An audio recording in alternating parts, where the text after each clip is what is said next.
Do I really need to show you anything more after that? Fine. Osombie. Osombie. What can I say about Osombie? Well, it's a zombie film.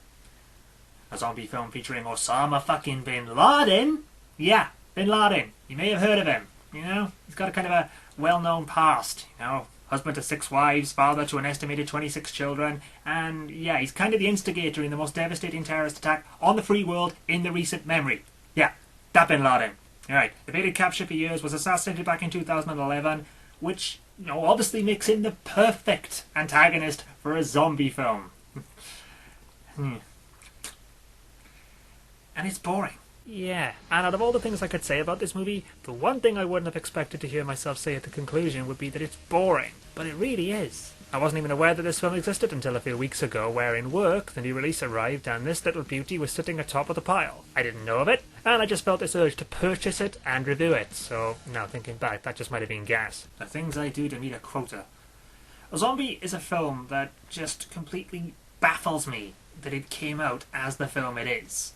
I mean, just look at the premise. Osama bin Laden comes back from the dead as a zombie, and a group of special NATO forces, along with a devoted sister who is looking for her crazy conspiracy theory-believing brother, end up in the middle of the Afghan desert, where they aim to first discover if he really is still alive, and then eliminate him for good if he is. With that kind of premise, you'd expect me to come back with any and all negative things to say about the film. That the acting is bad, the dialogue terrible, the performance is wooden, etc. But no, I honestly can't say that about this film. It's just so boring. And really, the blame falls squarely on the writer and the director for not treating the material with a little more tongue-in-cheek, because the cast do a great job with the material they're given, and it just feels so wasted, because the film could have gone with so many possible directions and scenarios, but instead stays on this fairly mundane path that just leaves it feeling bland and uninspired. And it's a shame, because if a film like Dead Snow showed us anything, it shows how you can do an over-the-top fun zombie film. I liked Dead Snow, by the way. This just falls way short, and despite the odd moment where it seems the film could go in this fun direction, it ultimately fails and limps to a very tame conclusion. Anyway, that's my basic surmise of the film out of the way, so you now have your get-out-of-jail-free card if you want to spare yourself actually seeing any more of it.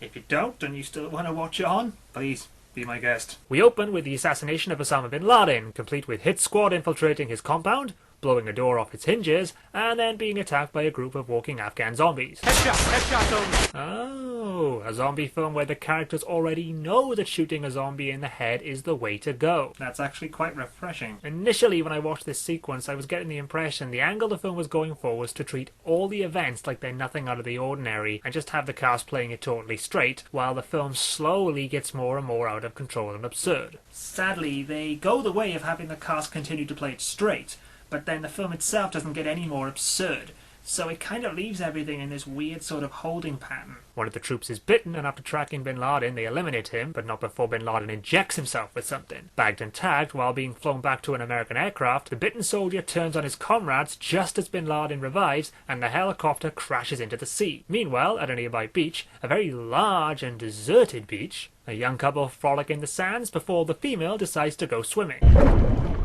I won't lie, when I first watched this, I thought, and still kind of wish, the filmmakers should have gone all homage crazy and used his beard as a fin. I think it would have been awesome. Sadly, they don't, and she is, of course, attacked and dragged under the water, where her obviously concerned boyfriend rushes to save her. Anna! Okay, correction. He stands on the shore and quietly calls out her name. From his vantage point, he sees a figure emerge from the depths of the ocean, and here he is, Osama bin Laden, returned from the dead, ready to cause chaos around the world once more. Yeah. You know, I think the Adipole from Doctor Who looked more threatening than that. And as a reminder, that is Osombie. Now, look at the DVD cover. This actually looks like him. This does not. Now, I'm not saying it would have made a better film if he looked more like this, but couldn't they at least have made the effort to make him more look a little like the Osama bin Laden on the DVD cover? With Osombie now on the loose, a group of Afghan terrorists who are hiding in a cave and videotaping their conversation, for some reason, hear of Bin Laden's resurrection and make vague threats about their enemies. And here's a tip, movie: if you're going to use subtitles, don't use a colour that makes it impossible to read them. Now, you would think the logical direction of the film now would be to follow the Osombie's trail of destruction while he generates a zombie army, while the military attempts to eliminate him once and for all. But no, that doesn't happen. In fact, for a film called Osombie, we now don't see Bin Laden until the end of the film. And even when he does show up, he's chained up.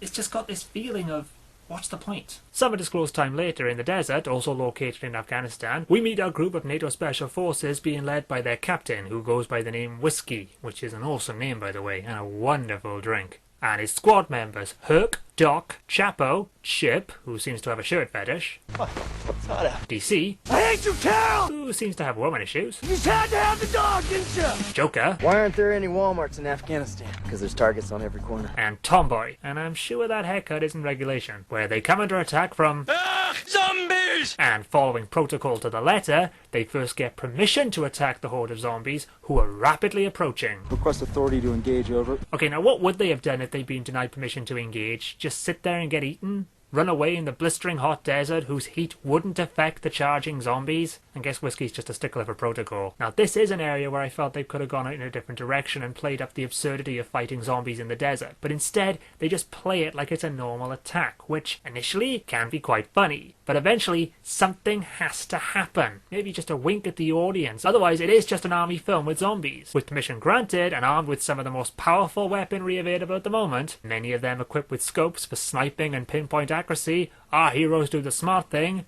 and run at the zombies and shoot them. Now, from the off, I want to say that all the actors do a great job with the material they're given, and you really feel a sense of camaraderie between them, and this sequence is here to emphasise that, but also to show that the unit is aware that zombies exist, and that they can pretty much handle themselves in a fight. Star of the bunch has to be Tomboy, who, as well as being a crack sharpshooter, also comes equipped with a katana blade. But does she know how to use it? That is so hot. During the battle, the zombies claim their first victim, Captain Whiskey, and with him going, well, everywhere, so does the radio equipment. While mourning his loss, Herc also gets bitten, and after eliminating the threat, it's down to one of his comrades to pull the trigger, but none of them are willing to do it. And I can sort of understand. I mean, if a colleague or a friend of mine needed me to end it before they became a member of The Walking Dead, I'd have a hard time doing it too. Welshy! Thank goodness you're here! I've been bitten by a zombie! Oh, shit. Dude, no. I can smell it, it's so bad! Just shoot me. Just shoot me. Maddie, I can't do that. You're my friend. You're my brother. Maybe we can find a cure. Maybe if you just hold on, we can find a cure. Maybe if you hold on, think of something positive. Think of something you can hold on to that'll keep your humanity intact while we find a cure. Can you think of anything? I may be able to hold on. Hey, maybe I could do this movie with you. What? My fans have requested me to do it, and what better way to go out than by reviewing it with my best friend.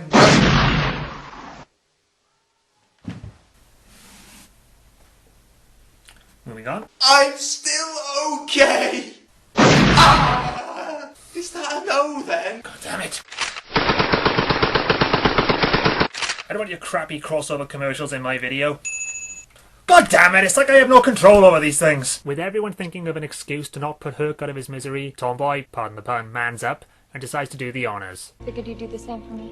Now this is a moment where I have to credit the film in their handling of the Tomboy character. So often in movies when you have the woman who's the badass, they overemphasize it so much that it becomes annoying. For me, a good example of how not to do it would be how they handled Black Widow in Iron Man 2. In this film, she's a badass. But they really overemphasize this because she never smiles, she kicks people's asses, and she kind of acts like a robot. No, I don't like this, and I don't agree with that kind of handling. And one of the reasons I love Buffy so much is they were never afraid to show Buffy being human. Yeah, she could be a badass and kick your ass if she wanted to, but they were never afraid to show her being ditzy, clumsy, or selfish, and just being normal. Tomboy gets this kind of writing where we see her being a badass, but then we see her smile, we see her laugh, and she just comes across as a human being. She is probably the best character of the movie, which is more so because she gets the best moments in the film, but she's actually handled and treated with a lot of respect, which is really nice to see. Okay, segue over and back to the movie. Later in the night, we meet Dusty and her guide, Asif. Asif. Name corrections. Reminds me of my ex. As they're camping out in the middle of the desert, Dusty is searching for her brother, a conspiracy theorist called Derek, who's also a bit of a nutter. Now, how they've not encountered a single zombie in the whole time they've been out in the desert, when it seems like the dunes are literally crawling with them, escapes me. And even when one of the characters in the group address it, it still doesn't satisfy me.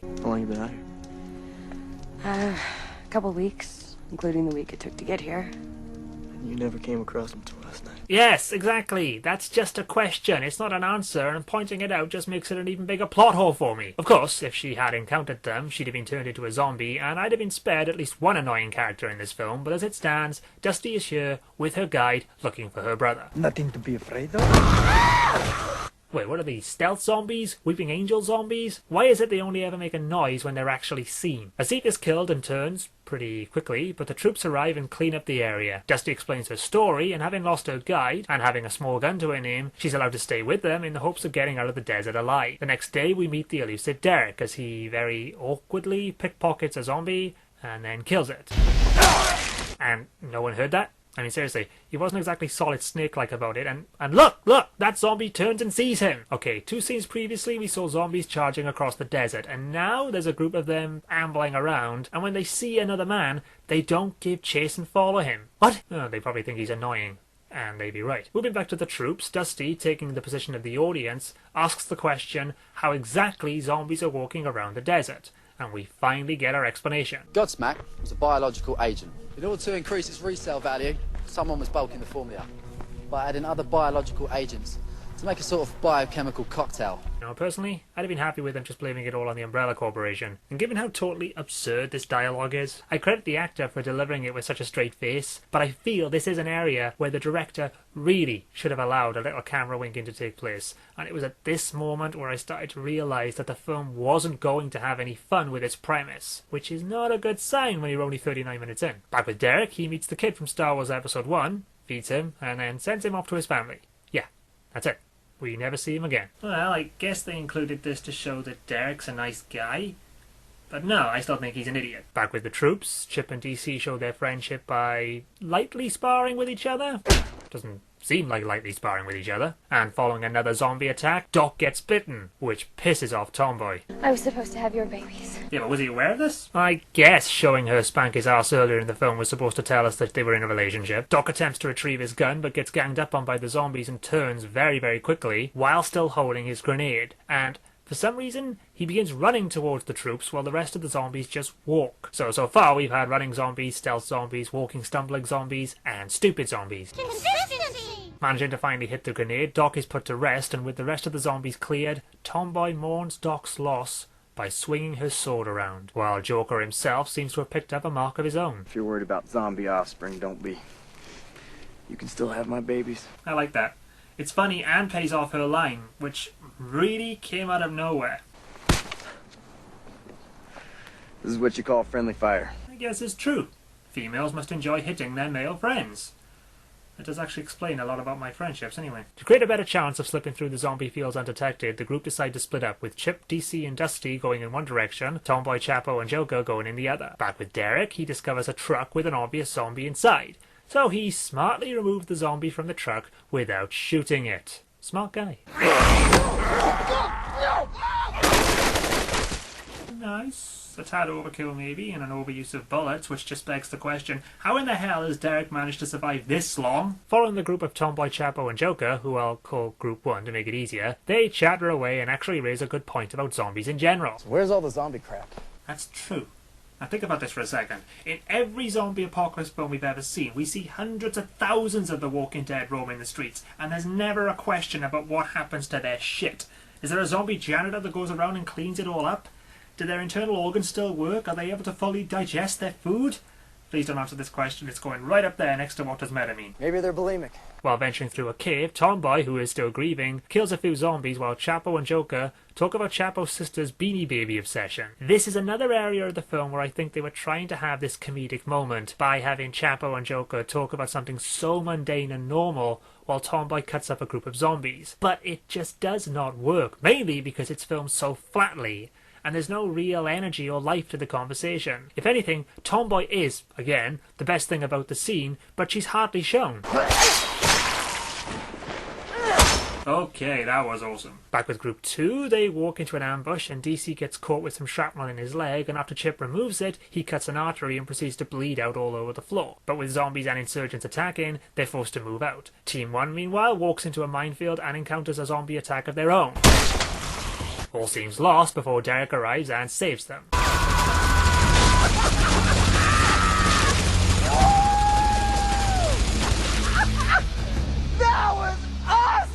Yeah, I know the movie's trying to trick me into liking him, but I still don't like him. They ride, shoot zombies, the truck breaks down, and because he doesn't want to carry the big-ass gun that just saved all their lives, he leaves it in the truck. And that's just one of the reasons why I don't like him. Back with Group 2, DC is dying, and apparently the zombies are coming up fast. Coming up fast! So fast, in fact, that Chip and Dusty are able to enter a cave, fight a few zombies, run out of the cave, kill the zombies inside the cave, DC dies, and those zombies who are coming up fast are still coming up fast, I guess? Although we never see them again, so what happened to them? Yeah, this film isn't following that logic anymore. Dude, I've got something to tell you. Who are you? I'm you, from the future. Oh. Hi. So, what can I do for you? I've come back to warn you. I know you've written it into the script because I did too, but you must not kill Film Brain. Something terrible will happen if you do. I kind of already did kill him. You did? Oh, crap. Well, that means you and everybody on the site is doomed. Just the site.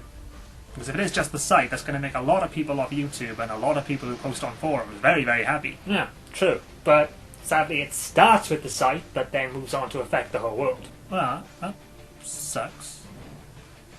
Wait a minute. If you came back to warn me about this, then presumably a version of me came back to warn you when you were sitting here doing this review. That's right, he did. Only my future self arrived at the beginning of my review. Damn it, I knew I shouldn't have stopped off to buy this chili. Future chili. I have no idea why I just said that. Anyway, what does this mean for me? Well, it means, in short, that you pretty much changed your entire future. So, shouldn't you, I don't know, disappear or be erased or something? No, me being here changes nothing. My timeline is now an alternate timeline. Think of it like a second series of events, like the Star Trek remake. And in my dimension, I didn't kill Film Brain, the world didn't end, and I went on to marry Anne Hathaway. You're married to Anne Hathaway? Well, I'm also having an affair with Karen Gillan. And I'm the second most popular reviewer on the site, after the Blockbuster Buster. You're sleeping with Karen Gillan and you're successful. Anything else you want to rub in my face while you're here? Yeah, I'm also the WWE champion. Anyway, your timeline's fucked. You know, I really am an asshole. It's probably a good thing I don't do storylines, because if I did, that would really come back to bite me in the ass. Back to the film. After burying DC in a fairly emotional goodbye between the two of them, as the character relationship has been built up quite well between these two at this point, the groups reunite, with Dusty and Derek having their emotional reunion. So stupid! I knew it! Females hitting males does mean they care. Dusty and Derek are my only real problems with the film in terms of the characters and the casting. If it had just been about the troops and their battle to escape and or assassinate bin Laden, I'd have been fine with that, because the groups make for a fun unit, and the more time spent with them, the more I actually enjoy them. The problem I have with Derek is that he's an idiot with a death wish, and even though he tries to come across as this lovable guy, he ultimately ends up causing more problems than anything, and Eve Morrow, the woman playing Dusty, just seems to be on another planet with her performance. At some points in the film, it almost looks like she's trying not to laugh during the scene, which takes you out of the movie and completely goes against the serious, no-fooling performance the guys playing the troops are giving. And it just leads to a mishmash of styles and ultimately hurts the film. Its premise is one that shouldn't be taken seriously, yet the director and the writer want you to take it seriously, while I'm sitting here watching this film unable to take anything I'm seeing seriously because the premise is so absurd. Taking the time to to mourn the loss of DC, the units settle for the night, and Dusty tries to talk Derek out of his crusade to eliminate bin Laden. If you care about me, will you come home? Because I care about you. I can't. Now, he says this here, but later he does this. Yes, I'm going to show you how much I care by endangering you and the entire unit by releasing a horde of undead zombies in your general location.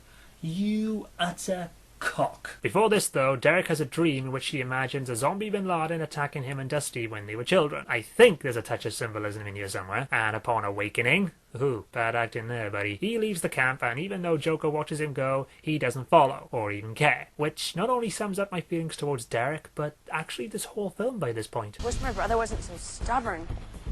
You're confusing stubborn with stupid. Well, it's nice to see the movie agrees with me. Derek arrives at the camp where it's believed they're keeping Osama bin Laden. He releases the zombies to keep the insurgents busy, and then enters a cave, because we all know Osama bin Laden likes to live in caves. While outside, the troops bear down on the same camp, only now it's a camp completely overrun with zombies, and they're also attacked by further zombies. Yes, it's nice to see Derek looking out for his sister. And this is where I feel the film makes its biggest misstep. Look to a film like Dead Snow, where for its ending, it chose to go completely zombie crazy by having the entire hillside come alive with the undead. With Osombie, it feels like they were going for this sort of angle by having zombies all sit up and give chase, but then they almost completely forget about it and just have the American troops fighting Afghan troops, you know, not zombies, just other human beings. It just begs the question, what was the point of having the zombies in it? Chip and Dusty arrive at the same cave Derek entered earlier, and still believing that he's alive, they both enter, and quite quickly in fact reunite with him, and then they encounter the fearsome Osombie. Yeah, that's it. And after entering the cave, they do nothing, and the insurgents do nothing. So they turn to leave before the cave is overrun by zombies, and every one of the cave dwellers, bar the Americans of course, are turned into zombies too. The 3 Americans escape, but Derek, naturally, still has a death wish and goes right back. Shoots off 1,000,000 rounds that hit absolutely nothing until the zombies are basically in front of him, and manages to eliminate every single zombie until it just comes down to him and Osama. A fight to the death. Mano a mano, man to zombie. This is the epic confrontation the film has been building towards. This is the reason you bought this film. So Derek just blows him up with a bazooka. Yeah. There's your monster of the movie and your big climax. Back outside, the remaining NATO forces manage to call in an airstrike, but before we can get our happy ending, Joker gets hit and dies in Tombai's arms, a death that reduces her to tears. So the guy who's supposed to have her babies dies, and she swings her sword and she's over him, and the guy who tells jokes dies and she cries over his body? How does that work? And big happy ending, Derek lives, and I couldn't be more annoyed about that. And that, mercifully, is the end of Osombie. And if you thought it was boring to sit through this review, think yourselves fortunate you didn't have to watch it. It's a film of such missed opportunities. For the most part, the characters are fun. The staging, okay, it's not anything groundbreaking, but it's clear and you can tell what's going on. Nearly every character is given something fun and interesting to do, and yet it's not a bad film, which, believe me, shocks me to say. But it's just dull, and I can't understand how, with this kind of setup and with this kind of story, out of every possible scenario that this film could have presented, it doesn't play it for laughs. If it had gone the route of something like, say, Dead Snow, then this could have been a fun, over-the-top film, but it never does go over the top. The premise is insane, but instead of having fun with the insanity of the situations, the filmmakers play it straight and take no risks, and barring 2 of the cast members, I have no problems with the cast of this film. They do their jobs and do them really well, and you can't ask for any more than that. The fault here is simply with the direction and the writing, which is just so bland and so uninspiring. If the film wanted to be a political satire or a topical alternative to Osama bin Laden's death, then there are so many more ways it could have gone about doing this in a fun and entertaining way. But it just feels like they don't want to really offend people, and so they don't take any risks with it. Or you've got a film like Eye in Sky, which just prove how much fun you can have with this kind of premise if you're willing to take the risk. I fucking hate crossover commercials. We're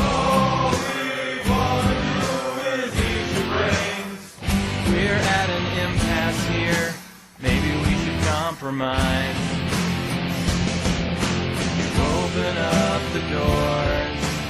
We'll all come inside and eat your brains. Hey, Welshy, I'm cured. Davy Jones. Oh, Davy, you're so dreamy.